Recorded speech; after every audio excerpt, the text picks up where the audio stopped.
So guys, if you've been following my previous videos or following me on Twitter, you know I finally got my Tesla.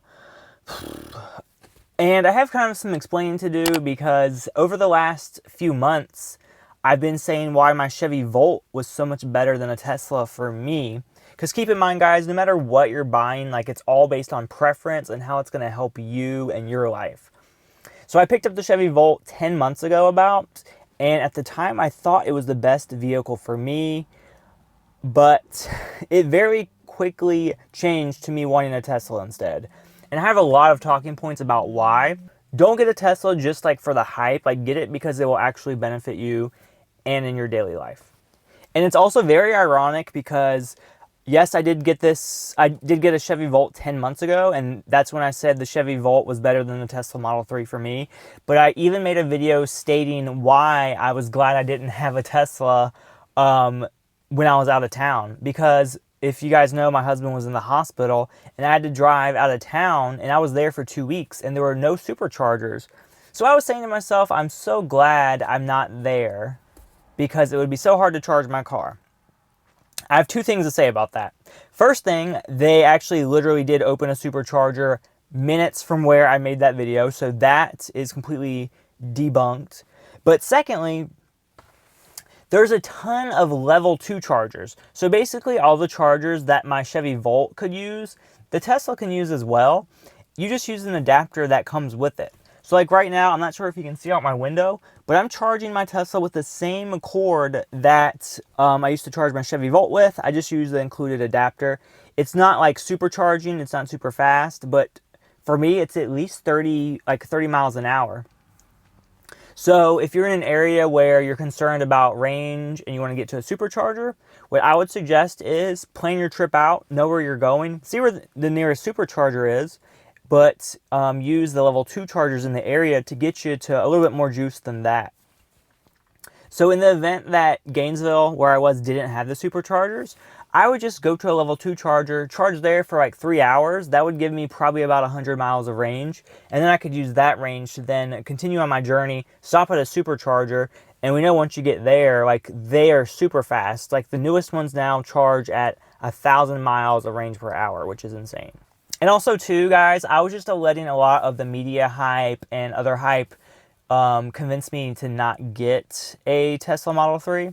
So for one, I heard so many horror stories about like production problems, panel gap issues, paint issues, just like quality control issues that I would expect a new auto manufacturer to face, especially when they're faced having to produce so much more than they're used to. But, I mean, in 2019 right now, you don't really hear much about the panel gap issues. When I see videos on newer Tesla owner deliveries, they don't really see any issues like that for the most part. And also, too, guys, insurance. I was really concerned about insurance prices. So I thought, well, Tesla, the vehicles aren't the cheapest on the road, despite them being named affordable. But then also, too, like to repair them seems to be timely and costly because Tesla really hasn't figured out that part of the puzzle yet. And if you remember a few videos ago, guys, I actually ordered the Tesla Model 3 Performance. I got cold feet because for one, it was a lot of money for me. And then two, I did a quote with my insurance company and I saw the insurance was going to be ridiculous, like double what I was paying for my Chevy Volt. So I was like, okay, no, the car's already expensive enough. I can't afford more insurance either. So I canceled it. But after doing some research and taking my time to see what's best for me, I found out, so my current company right now is Geico. I did a quote with Progressive, and I don't know if it's because I've had Geico for so long, they're just not giving me the proper discounts I deserve. So like for one, I'm married, I have my own house, I'm a college graduate. I'm 30 years old, so I should be a pretty like affordable, like a pretty low risk person to insure. Also, too, I've never been in an accident, never in my life. So I have to be at the like bottom of the barrel for cheap. Yeah, I'm a cheap person. So I did a quote with Progressive, and I purchased one of their policies, like not the best policy, but not the worst policy either. And since I paid 6 months outright, I literally only paid $400 for 6 months. For my Chevy Volt with Geico, I paid about $600 for 6 months. So that's insane. So I literally saved money there. And then two, guys, another issue, another reason why I didn't get the Tesla Model 3 back 10 months ago. I just had something in my mind. Like I just had like self-influenced range anxiety. So everyone is just like, the range, the range, the range. What happens when you run out of battery? Like you're going to get stranded. Like what are you going to do? For the most part, guys. So I purchased the Tesla Model 3 with the, like literally this has the most range out of any Model 3. So that issue is completely debunked for me right now. There also is the standard range model, which is 220 miles, and the standard range plus, which is 240.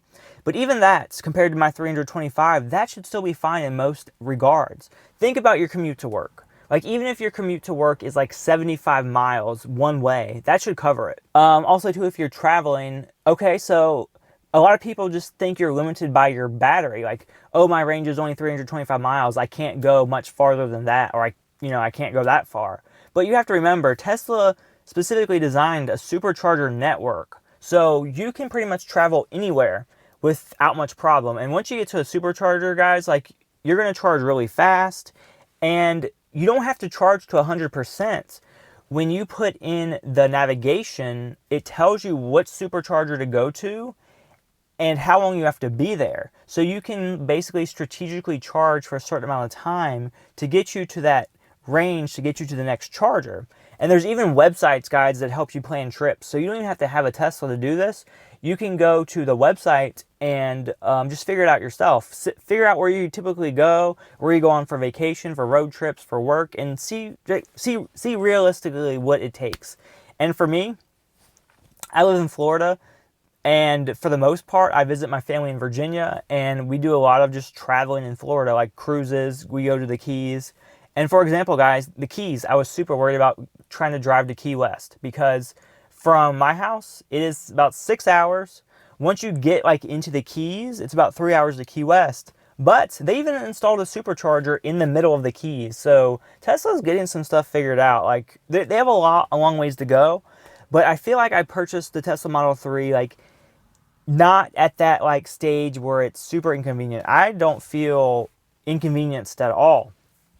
In fact, when I picked up my Tesla Model 3 2 days ago, it only had 60% of charge, and I was like already like, ugh, I'm gonna have to charge before I get home because it's like a 100-mile drive back home. But honestly, from the Tesla dealership to home, I went from 60% to 30%, and I drove 100 miles. So if I was at 100%, I could have done a round trip, no problem, and still had about 30% to get home. And also to point out, guys, along that way to Tesla, I passed at least 2 to 3 superchargers. So it wouldn't have been an issue anyway, even if I had to charge. So I don't want to put down the Volt. Like I said, the Volt is for certain people, and you should know, guys, like what car you want. But for me, the plan for the Volt was to be that bridge to a full electric vehicle. And I thought that bridge was going to take a few years to build. Little did I know, after about 10 months, that bridge was built and I was ready to cross it. I was ready to cross over that Volt bridge onto that Tesla territory. And I've only had it for 2 or 3 days, but so far I'm super happy. So when I had the Volt, guys, it would use electricity exclusively for the first 40 to 65 miles, approximately, depending on how you're driving. If you're on the highway, you're going to suck up that juice fast. If you're in town, you could stretch it out really far. But what I hated about the Volt is that anytime I got on the highway, I pretty much had to switch to gas because it was so inefficient on the highway. Like there wasn't much battery anyway, but at high speeds, it would just drink up the juice really fast.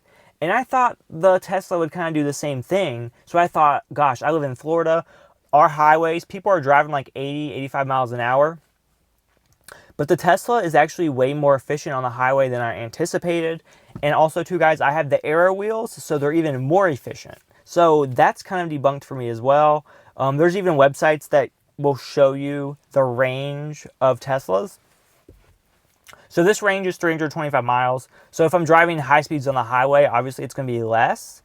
But if I'm driving slower in traffic, like stop and go, I could get the range. I could see 400 miles of range if I'm just in stop and go traffic constantly. You have to remember that regenerative braking is huge on electric vehicles. When you slow down, your vehicle very rarely uses the brakes, and it more so uses the regenerative braking capabilities to charge your battery back. But the thing with the Volt, guys, like, I wasn't using it to the best of its abilities, because anytime it would switch to gas, I would literally just hate myself. When it switched to gas, it would do it instantaneously, but you would hear it, it would be loud, and I didn't want that. I wanted a full electric vehicle. And the thing, guys, a lot of Volt owners, they pride themselves on how much electricity they use. Like, some people say, oh, I haven't used gas in a year. I haven't used gas for this long, and now the cars want me to use it because it's starting to go stale. But you got to think about it. If you have a Volt and you are going a year without using gas, why do you even have the Volt? It's almost like you also have the same thing as me, that self-induced range anxiety. And then too, guys, with the Chevy Volt, so it's an electric vehicle partially, so you don't have to get the oil change as much, but you still have to get the oil change done. You still have to do maintenance that a lot of other gas type cars have. So when I'm trying to explain the benefits of an electric car with my Chevy Volt, I can't say, oh, you can't get the oil change, because you still have to. And there's still a lot of other moving parts. Whereas full electric vehicles, there's nothing under the hood. It's just batteries, motors, and a few other moving parts. But for the most part, not much maintenance at all. And if I'm being honest, guys, like, part of the reason I wanted a Tesla is like the cool factor. So when you are on social media and you see people posting about their Tesla and how their Tesla downloaded updates to make it better, it just makes you feel envious. Like, Tesla makes, well, I just spit. Tesla just makes every other car feel outdated. So my Chevy Volt, over time, it felt super fresh. It had all these cool features that I was never used to. Then over time, I just got used to them, and it just felt like any other car again. So where the Tesla, guys, it's like, I've gotten in it, I'm wowed. Like, the all-glass roof, the white seats are outstanding, the screen is amazing, the experience is amazing. But truth be told, it's gonna just feel like any other car eventually. But Tesla releases over-the-air updates all the time, and the second day after I got my Tesla, it said it downloaded an update that made the car 5% faster.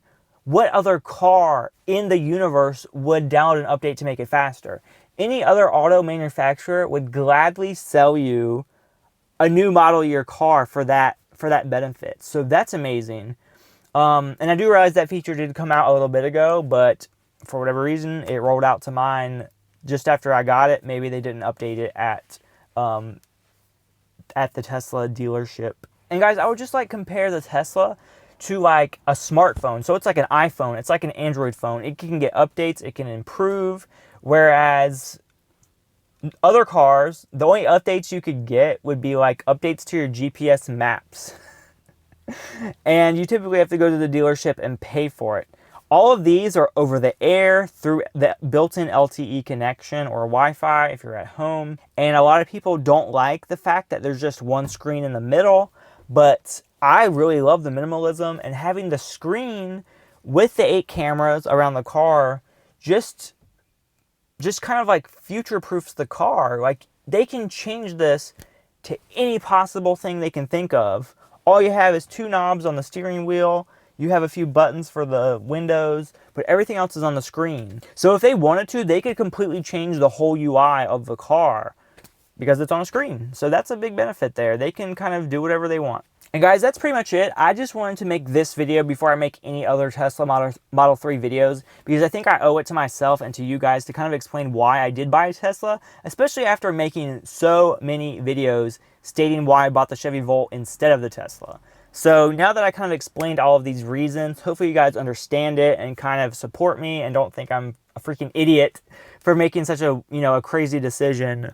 But honestly, the biggest reason was I wanted the gas backup. Like, I wanted the ability to rely on that.